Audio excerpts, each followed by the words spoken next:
یہ کسی درویش کی جذبات اور محبت کی بات نہیں ہے، یہ وہ راز ہے جو عرش سے آیا ہے، لکھ لو۔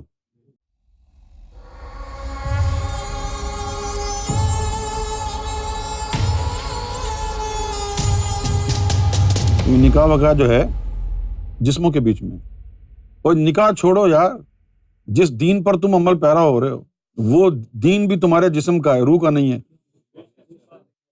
کون سا دین؟ جو آدم صفی اللہ لے کے آئے، ابراہیم خلیل اللہ لے کے آئے، موسیٰ کلیم اللہ، عیسیٰ روح اللہ، محمد رسول اللہ، یہ کون سے دین ہیں؟ یہ تمہارے جسموں کے دین ہیں۔ ہر انسان کے دو دین ہوتے ہیں، ایک اس کے جسم کا اور ایک اس کو روح کا، ٹھیک ہے نا؟ پہلے وہ بندہ جسم کے دین کو اپناتا ہے، جسم کے دین سے وہ اپنے جسم کو پاک کر کے پھر جب روحوں کو منور کرنے کی باری آتی ہے تو پھر اس کو دین الہی کی ضرورت پڑتی ہے۔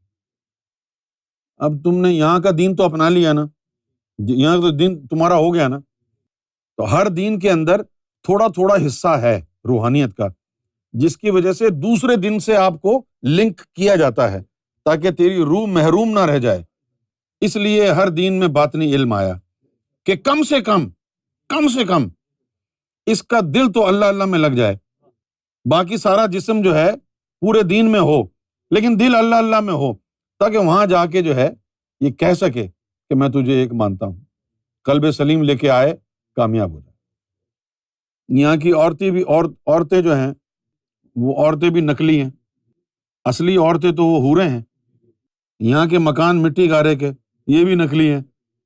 مکان خرید کے کتنا خوش ہوتے ہو تم کہ جی ہم نے پراپرٹی بنا لی، ساتھ لے کے جائے گا اوپر تو تیری کہاں ہے؟ تیری تو وہی یہ چیز ہے جو تو ساتھ لے کے جائے گا۔ کچھ لوگ کہتے ہیں جی ہم نے دیکھو کوئی پراپرٹی نہیں بنائی۔ اچھا بھائی، بڑی مہربانی تیری، اگر بنا بھی لیتا تو ساتھ لے جاتا تو کیا؟ کوئی لے کے گیا ہے ساتھ؟ نہیں لے گیا نا، کیا جائے گا تیرے ساتھ؟ تیرے ساتھ تو جو چیز اوپر جائے گی کام والی، کارآمد، وہ قلب سلیم ہے۔ رہ گئے اعمال تو جائیں گے اوپر ساتھ، لیکن اس اعمال سے تو کہاں جائے گا یہ نہیں پتا۔ بھائی محمد بخش نے کہا جے میں ویکھاں عملاں ول تے کچھ نہیں میرے پلے۔ حضور پاک نے بھی فرمایا یا رسول اللہ صلی اللہ علیہ وسلم، یوم محشر میں بخشش کیسے ہوگی؟ اعمال کے ذریعے ہوگی۔ تو آپ نے فرمایا نہیں، اعمال کی بنیاد پر بخشش نہیں ہوگی، یہاں تک کہ میں بھی اللہ کے فضل سے بخشا جاؤں گا۔ یہ حدیث کے الفاظ۔ پھر آ گیا تمہارا نماز، یہ جو تم نمازیں پڑھ رہے ہو یہ بھی نقلی ہے نا۔ اب تم دیکھو، شکیل تائیوان گیا، کئی سال رہا، تائیوان سے باہر گیا تو خالی ہاتھ تھا۔ اب ہم کو کیا پتا کہ تو کتنا امیر تھا وہاں پر یا نہیں تھا۔ جب تو تائیوان سے آیا تو جیب خالی تھی، تو پھر تو اس دنیا میں آیا نا، تو نے بڑا پیسہ کمایا، تو نے کہا میں امیر ہوں، تو نے بڑی نمازیں پڑھی، بڑے روزے رکھے، تو نے کہ بھی میں بہت عبادت گزار ہوں، بہت مذہبی ہوں، لیکن جب تو مرا وہ نمازیں عبادتیں وہ ساری جسم کے ساتھ ہی رہ گئیں، روح تو نکمی اوپر گئی۔ تو یہ جو تو نمازیں پڑھ رہا ہے یہ بھی نقلی ہے نا۔ پھر یہ جو کعبہ ہے یہ بھی مٹی گارے کا بنا ہوا ہے، یہ بھی نقلی ہے۔ اصل نماز تو نماز حقیقت ہے، جس کے لیے حضور پاک نے شرط لگائی لا صلاۃ الا بحضور القلب، کہ قلب کی حاضری کے بغیر نماز ہوگی ہی نہیں۔ کیوں جی؟ ہم تو قرآن تو کہتا ہے کہ یوم محشر میں کامیابی کے لیے قلب سلیم ضروری ہے، وہ محمد رسول اللہ نے فرمایا تیری نماز کی کامیابی کے لیے بھی قلب سلیم ضروری ہے۔ تو جس کی ایک بھی نماز یہاں ہو گئی اور پہنچ گئی وہاں، تو اس کے بارے میں اللہ کو یہ پتہ چل جائے گا کہ اس کی نماز یہاں پہنچ گئی ہے، قلب سلیم ہوگا ضرور اس کے پاس، ورنہ نماز نہ پہنچتی، اس سے سوال جواب ہی نہیں ہوگا۔ یہ کعبہ بھی نکلی ہے، دل بدست آور کے حج اکبرست، 100,000 کعبہ یک دل بہترست۔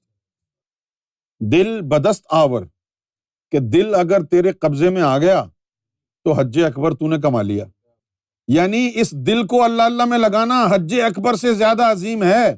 یہ مسلمانوں کو سمجھ ہی نہیں آیا۔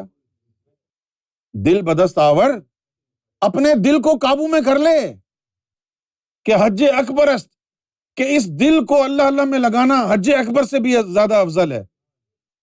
پھر کہا 100,000 کعبہ، 100,000 کعبے ایک طرف، یک دل بہتر است، اور ایک ایسا دل جس میں اللہ گونج رہا ہے ان 100,000 کعبوں سے بہتر ہے۔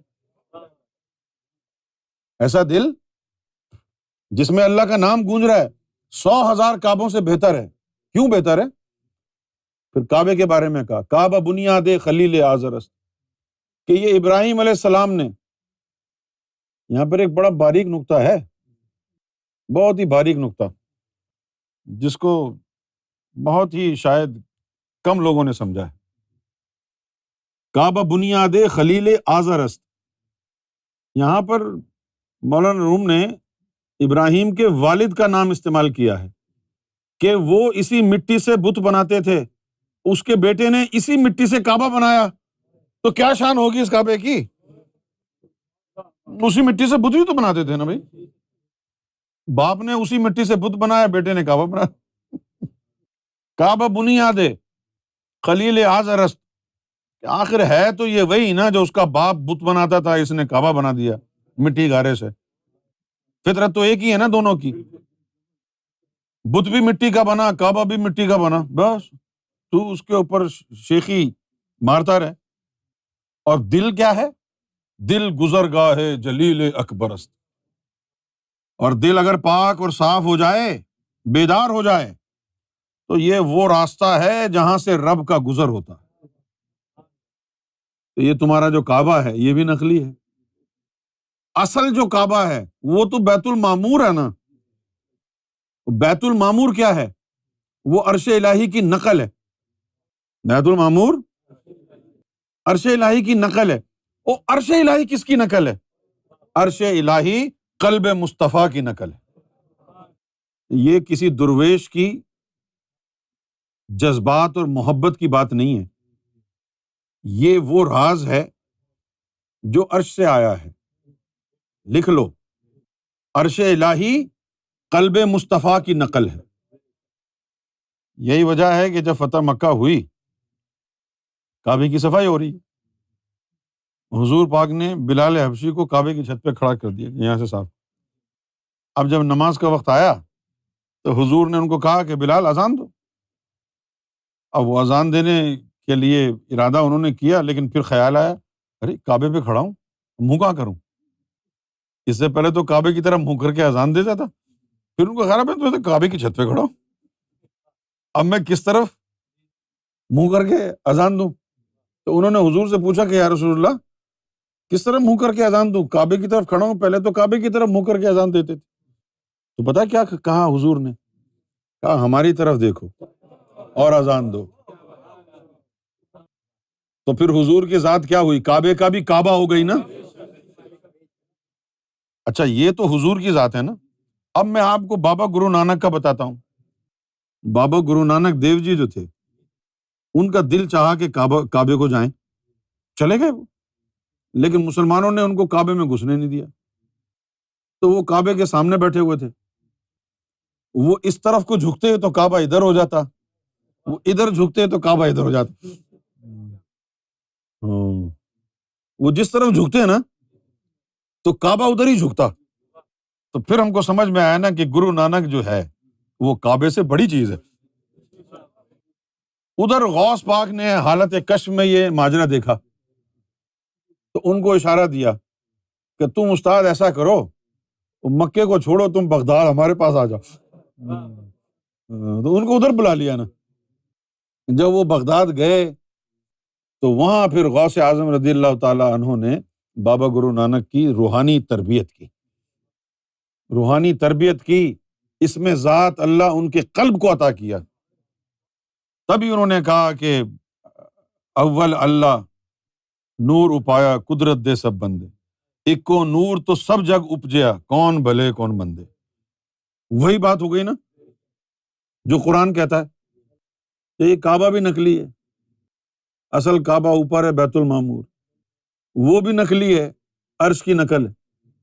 پھر عرش جو ہے وہ قلب مصطفیٰ کی نقل ہے، اور انسان مومن کا قلب مصطفیٰ کی نقل پہ بنا ہے۔ مومن کا قلب اور عرش الہی دونوں نقل ہیں، تیرا دل بھی اور اللہ کا عرش بھی، دونوں نقل کس کی ہیں؟ قلب مصطفیٰ کی۔ اس لیے کہا کہ قلب مومن بیت اللہ، قلب مومن عرش اللہ، کہ مومن کا قلب اللہ کا عرش ہے۔ علامہ اقبال نے بھی کہا تھا در دل مسلم مقام مصطفیٰ، مصطفیٰ کا مقام نعت خوانی میں نہیں ہے، اپنے دل میں بسانا ہے ان کو، در دل مسلم مقام مصطفیٰ۔